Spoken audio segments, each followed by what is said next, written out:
All right, so today joining me, I have Superintendent of Remuera Golf Course, Spencer Cooper. Welcome along, Spencer. Thanks, Tanya. Good to be here. Thanks. Yeah, I'm really excited to do this interview with you. I love what you're doing at Remuera, and it's a stunning course as well. So let's just kind of get into it. So tell me a little bit about your golf journey, how you got into golf. Yeah, really, I got into golf in a really interesting way. So I played golf and rugby as a young guy with my dad. But towards the end of my primary school, rugby started getting a bit more serious. But unfortunately, I had quite a bad neck injury, broke my neck when I was really young. Oh, wow. And yeah, so after that, all the contact sports had to go by the wayside, and golf kind of came to the fore then. And really, I spent a lot of time doing it because there wasn't much else I could do after that, and started really enjoying it, and the bug really bit. And I'd never really intended to pursue a career in it until my other dream, which was I wanted to become a pilot or a fighter pilot. I saw Top Gun when I was a young guy, and I thought that's really cool. I want to, fly fast jets and girls and all that kind of thing. And I wanted to become a fighter pilot, but unfortunately, I applied, and unfortunately, my eyesight wasn't good enough to fly fast jets. Oh, and they said I could. They said, yeah, one of those things. And so I had the choice of either being ground crew or doing something else, and I was like, nah, I'll do something else. And that's where the golf really came in, and yeah, from there I decided, just go for it and pursue a career in it. And my first avenue in golf was actually to become a golf operations manager, golf director, or general manager, and studied that. And after a while I realized that wasn't, the admin side of things wasn't really my forte. I like being out on the golf course more, so I got into greenkeeping, and yeah, it's been amazing adventure from there. Wow, that's really interesting. Because I guess I love the fact that you've got that business mind to do the GM, but you've still got a business mind. But what do you do to become a greenkeeper in New Zealand? Did you start in New Zealand? No, I actually started straight out of school. I took a seasonal job in the US. Went over there for 6 months, and the club I was working for over there was looking for some permanent staff. So I thought, oh, okay, this is pretty cool. And I gave it my best, and towards the end of the 6 months, I was really fortunate. They offered me a permanent role, and part of that was I needed to get a green card. And part of the green card process was I had to go into a student visa in order to go through the green card process. And so the club put me through college in the States, and that's where it really started coming together. And so I studied golf club management over there, and then I did night courses in greenkeeping at Palm Beach Community College to trying to give myself a broad picture of the whole business. I never had an intention then of being a greenkeeper. But I thought, let me do everything so that I had a good idea of what happens on a golf course. And again, little did I know that later on in my career, that's actually what I really wanted to do. And when September 11th happened, I was still over there, and the government decided that unfortunately all the visas and green card applications at the time were going to be stopped. And so went back to South Africa and worked as a golf operations manager at a course where I grew up, funny enough, playing golf. I did that for a number of years, and realized the challenges of being a golf operations manager and dealing with a diverse bunch of people it can be quite interesting. And being an introverted person, I find it tricky. So I thought, no, greenkeeping is probably a better fit for me. And so I made the switch then, and luckily I had the background in my studies in the greenkeeping, and took that further from there. Wow, fascinating. Isn't it amazing how life sort of leads you on a little bit of a journey, to figure out what you want to do, and or just to fall into things that you do, isn't it? Exactly right. And it's I know it's cliche, and it's one of those great examples of, if you follow your interests and your passions in life, you'll find a way to make it work and find a way to make it enjoyable and earn a living out of it. And just being fortunate that I've thrown myself in the deep end a few times, but you find a way when you really love what you're doing, and it's been an amazing journey here. Fantastic. And then never really have to work a day in your life then, is it, if you do something you love? I wish. Not quite. No. But hey, greenkeeping, I'm sure I've told you this before, greenkeeping's it's more than just a job. It's a lifestyle, it's a passion, and looking after golf courses is more than just a job. It's, we're an odd bunch, and we love what we do, and we it is in a unique role in a unique field, and all of the superintendents and greenkeepers out there probably feel the same way. Oh, absolutely. And they take such pride in their work too, don't they? Exactly. And it's amazing. It's amazing. And I love what you guys do. So set on 72 acres in the heart of Auckland there, the 18-hole golf course, par 72. Tell us a little bit about the amazing facilities in that new driving range. Have you tried that out? Yeah, no, I have, definitely. Remuera Golf Club's pretty amazing. It's a really progressive golf club. There's always a lot of new stuff going on, and the club's always trying to improve and get better and offer a bigger diversity more to the offering than just golf, and that's really, really cool to be a part of that and see, what's possible from a golfing point of view.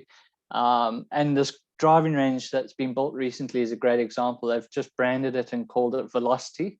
Oh, wow. Nice. Yeah, which is unusual for a driving range, right? You don't really put a name like that to a golf facility, but they've called that building and that facility Velocity because of the technology and the new demographic of golfers that they're trying to attract into golf. So it's basically it's a driving range, but it's also got the top tracer technology in it, and that tracks and measures ball flight and all the characteristics of how the ball flies, how far it goes, and this and that. But it's also got a whole bunch of game modes. I'm not sure if you're aware, and so you've got a long drive game mode, you've got nearest to the pin game modes, you've got competition game modes where you can play a virtual golf course, and some of the top golf courses from around the world, like this old course at Andrews, Yes. Pebble Beach, to name but a few. And so you can play virtual golf and really have a good time with family and friends. You can have competitions with mates and other bays next door, and it's a really amazing way to get into golf and to enjoy golf without necessarily the pressure of being correct in the etiquette as would be expected on a normal golf course. So you can learn and develop and build confidence this way. And what we're finding is we're getting a lot of families, a lot of young ladies coming to play and take up the game. Wow, great. Yeah, it's fantastic to see, and it's a great new introduction to the game of golf. And we're seeing amazing benefits out of it, and a whole new bunch of people that we've never had at the club before, which is really exciting. Yeah. I spoke to Dean yesterday. I interviewed him, and he was saying that there's a lot new, a whole new demographic of people and just different people coming through and coming through the course, which is great. Yeah, I was out there this morning, and there were families and all sorts. So normally we don't see that, and it's been super popular as well. So yeah, it's been great for the club.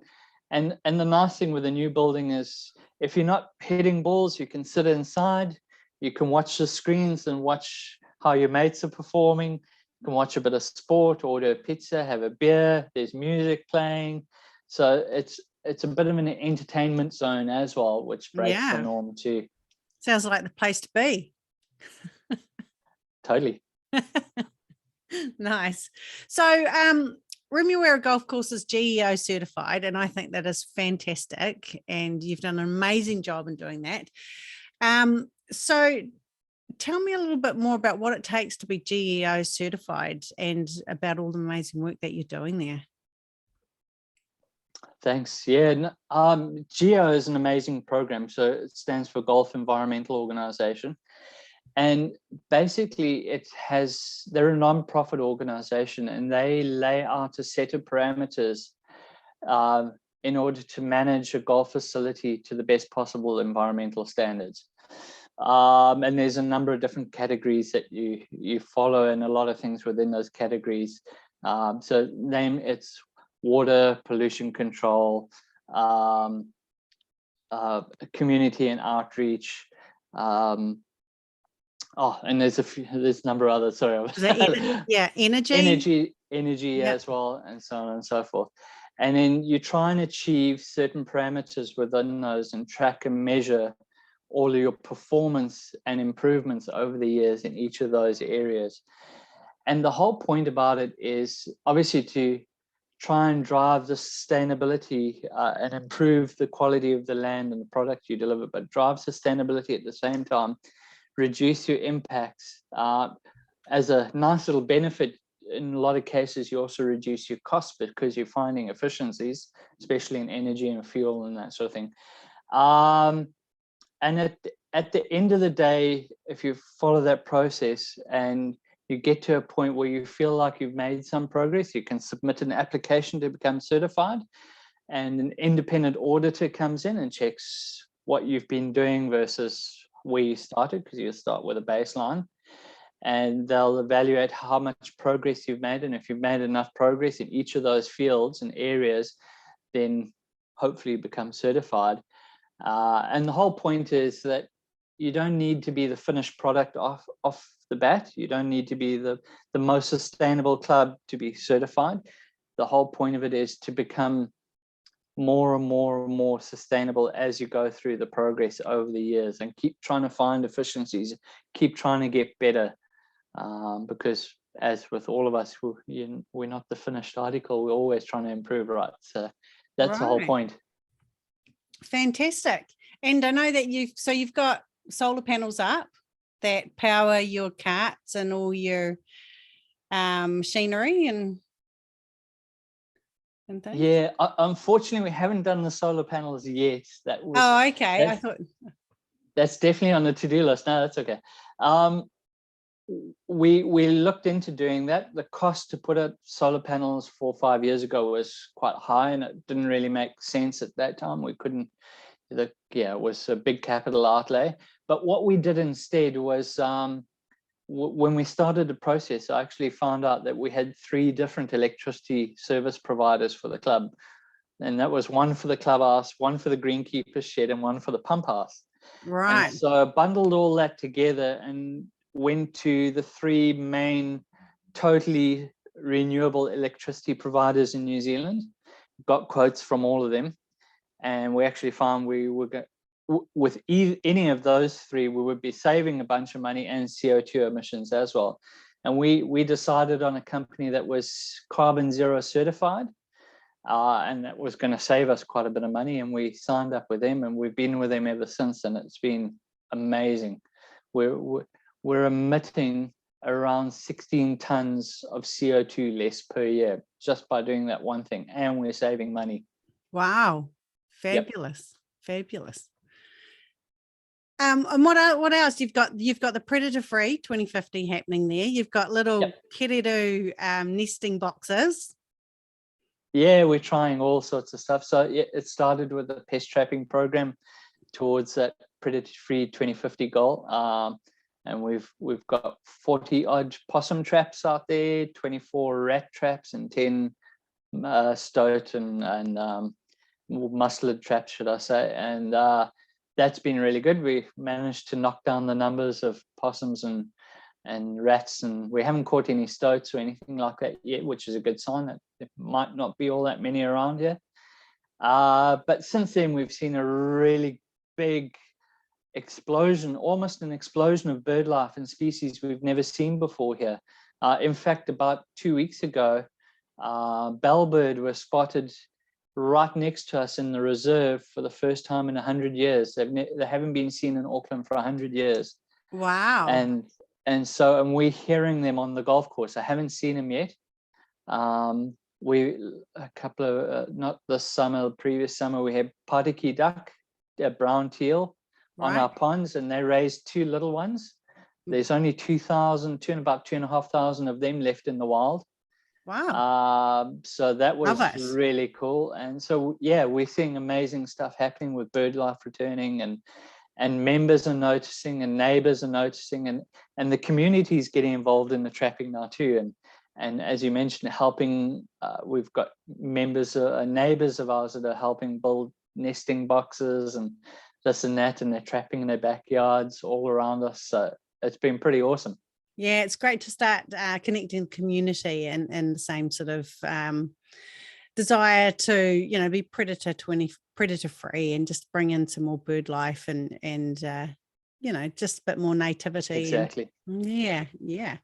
Fantastic. So you've also got the amazing secondhand golf that might be coming in to recycle golf balls out of your waterways too. So that's going to clean those up.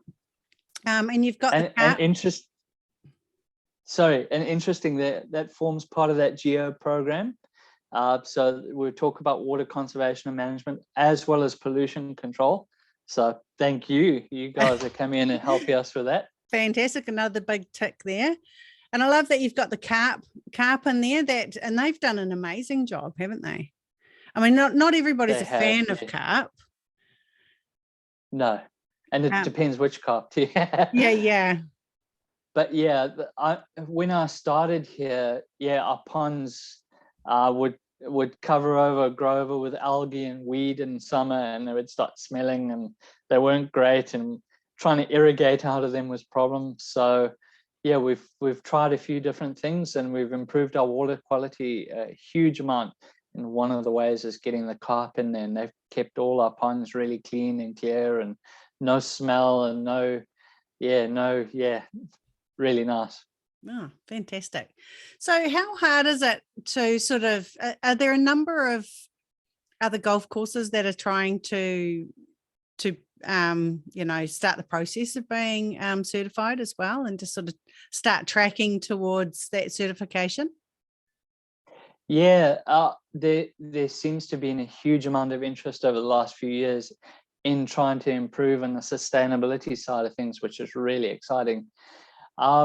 Inherently, I think most superintendents and greenkeepers love the outdoors and love nature and their golf courses. And a lot of them, without even knowing it, were doing a lot of great work anyway. Planting native trees and pest trapping and saving water and doing a lot of good things. The GEO program basically helps put that all in perspective and on a central database, and you can start tracking and measuring all of that.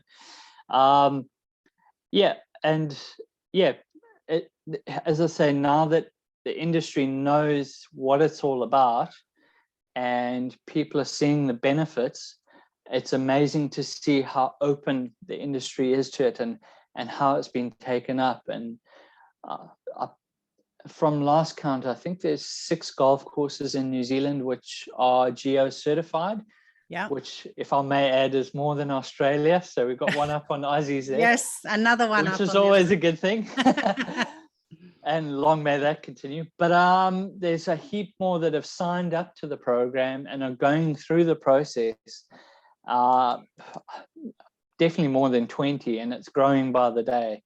And what's even more exciting is Auckland Council and a lot of other councils are now starting to really support these initiatives, and not just support them in a verbal kind of way, but actually in meaningful financial ways. And they're supporting the industry in these sustainability goals, which is really exciting.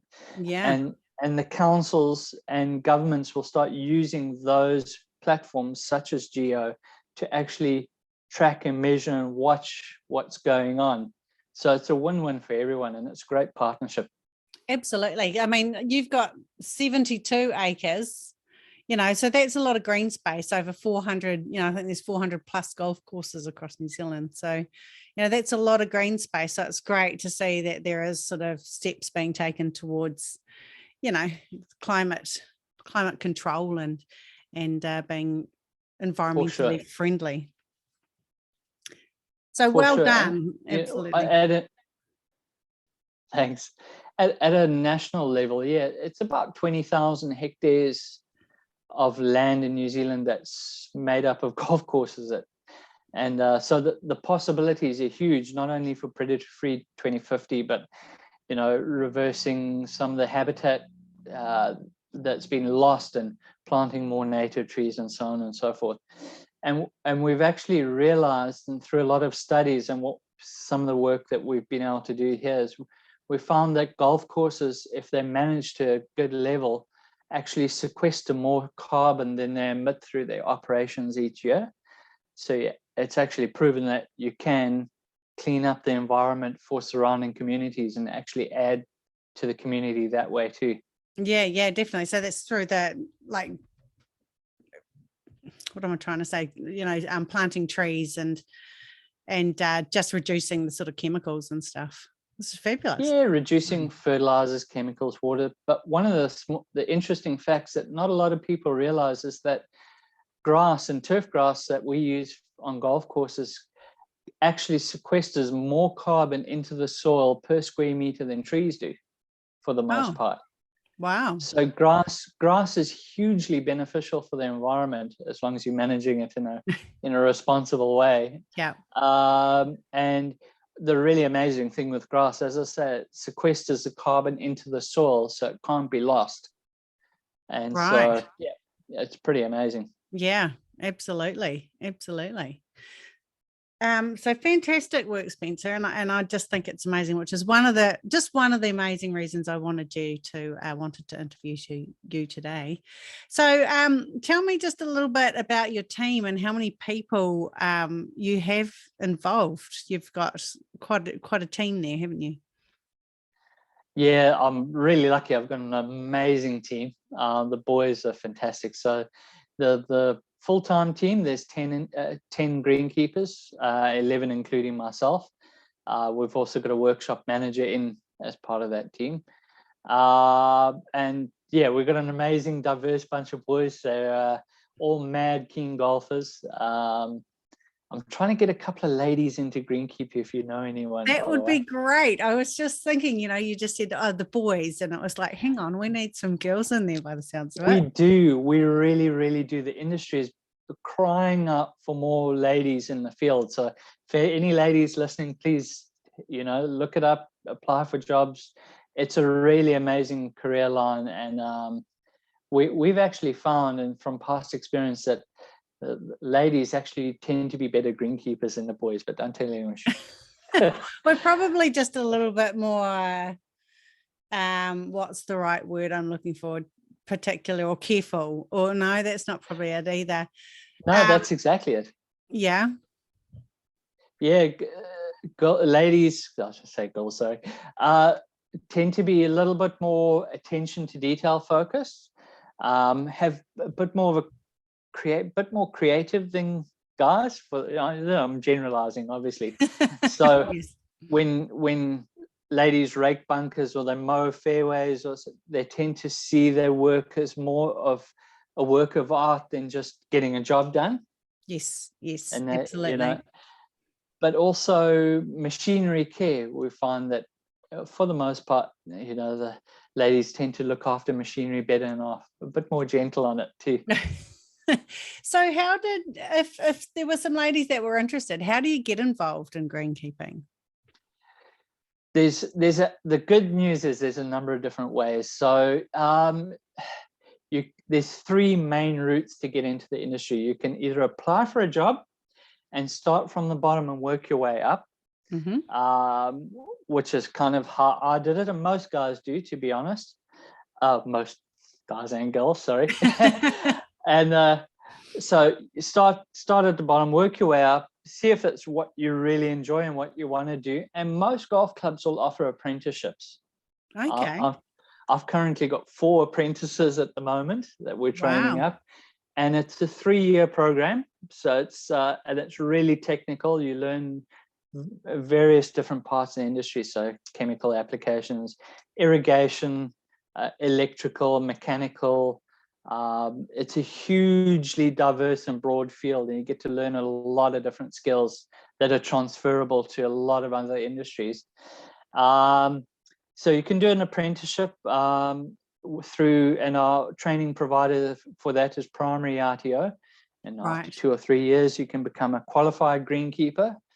And that's pretty awesome. But you can even go and study further up to doctorate level. So the sky is really the limit. Yep, the sky is really the limit on what you can achieve in the industry. The other route is go and study full-time first. And yeah, there's a number of different ways of doing that. Yeah. You can either do that online through Penn State University, for example. There's a number of US colleges and universities that offer that. We also have here in New Zealand, you can go study full-time through Otago Polytech and get into the industry that way. So yeah, but you don't even need to get qualified to be a greenkeeper either. You can just come and work on a golf course and enjoy the experience. And yeah. Yeah, because I look at the boys wandering around, and we've just got the boys at our course too, and it just looks like such a nice office, right? What a great office. Yeah, it is amazing when the sun's shining. Yeah. Yeah. No, it's like any job, right? It has its good and its bad, and you know, for the most part, it's amazing. We get to work outside, in amongst golfers, in nature. It's pretty amazing. You get to meet incredible people. Yeah, in the depths of winter, when you're getting to work well before sunrise and it's raining and it's windy and it's cold, and you're going to go out and you're going to go out in the dark and do it all in the driving wind and rain. That's not a huge amount of fun, but when you finish doing what you're doing that day and you look back at the job and the golf course looks amazing, you get that little kick out of it and you go, wow, actually we achieved that today, despite what Mother Nature tried to throw at us. So. Yeah, nice. Yeah, no, that sounds like a great, I guess it's just something that you don't often, unless you're actually passionate about golf right from the start and think that's what I want to do. It's not something that you always kind of think about. It's like being a caddy. Correct. Yeah. Yeah, it's an unusual field, and it's probably something we haven't promoted enough as an industry at school level and school leavers as a career option. We're most definitely one of the least well-known trades out there, and that's something we're actually actively working on as an industry, and we're putting together a bit of a recruitment video as we speak at a national level, and that'll be coming out hopefully in the next 6 months or so. And we'll try and really start getting into schools and promoting it that way, and offering it as a viable career, an amazing career as well. I mean, for myself personally, I've been really lucky. It's taken me all over the world. I've got to experience amazing different things. So the sky is literally the limit to what you can achieve and where you can go. And yeah, and there's some beautiful golf courses around the world. What a way to travel and live. Nice. Yep. Oh yes. Oh yes. Yeah. So how many do you have in your team? So the 10, so 11. Plus myself. Yeah. Right. And then I've also got a group of volunteer members. They actually in today on Tuesday mornings, they do a bit of tree work and garden work and this and that around the course. So that's a good way to keep the member relationship going, and they get out and get a bit of a exercise and on the tools for a little bit. So yeah. Nice. That's awesome. All right. So just to wrap it up, Spencer, tell me, what's your favorite golf course and why? And you're allowed to say something other than Remuera. I'm glad you said that. Yeah. I'm glad you said that. So I have to admit, I've got a real soft spot for the golf course you see on the screen behind me. Where is that? That is a golf course called the Links at Fancourt in South Africa. Oh, right. Yeah, amazing. Which I was lucky enough to look after for a little while before coming here. Absolutely phenomenal. Was built by a very wealthy gentleman for his friends and select few and also to host big events. And so in 2003, it hosted the President's Cup, which is one of the biggest events in the golf world. Right. USA versus the rest of the world, and Tiger Woods and all of those guys were there. Wow. And so, yeah, an amazing golf course. It was built out of what used to be the regional airport. So they ripped up all the concrete runways and they shaped the land to what you see there and created all this amazing habitat. They recycled all the concrete for other public works projects and created this really world-class golf course out of nothing. And we did the whole sustainability thing there as well, and it turned out to be incredible. And yeah, just a really amazing, difficult golf course to play, a real challenge, but so diverse. And what was really cool is in 2005, EA Sports, the gaming company, created the Tiger Woods 2005 golf. Right, off that. Sports for PlayStation, and this course was on there, so got to play the course with Tiger Woods and against Tiger. And did you beat him? So, no. No. Yeah, so no, really cool golf course. But there's so many around the world. We're blessed here in New Zealand. There's so many amazing courses: Tauriti, Cape Kidnappers, Kauri Cliffs, Waireke. It's amazing. There's so many different offerings. Nice. And will you be able to get away and play some golf courses this over summer? I'm hoping to, but yeah, it's going to be a busy summer for us on the golf course. So I'm probably going to be here at work most days. I'll try and sneak up for a 9-hole or 2 after work. Yeah, but we typically I typically try and take a bit of time off in winter and break away and go do something else. And yeah. Nice. Yeah, I guess you would have to. So what is your favorite golf club in your bag? Favorite golf club in my bag is definitely not the putter. Needs to be. And wedge. Yeah.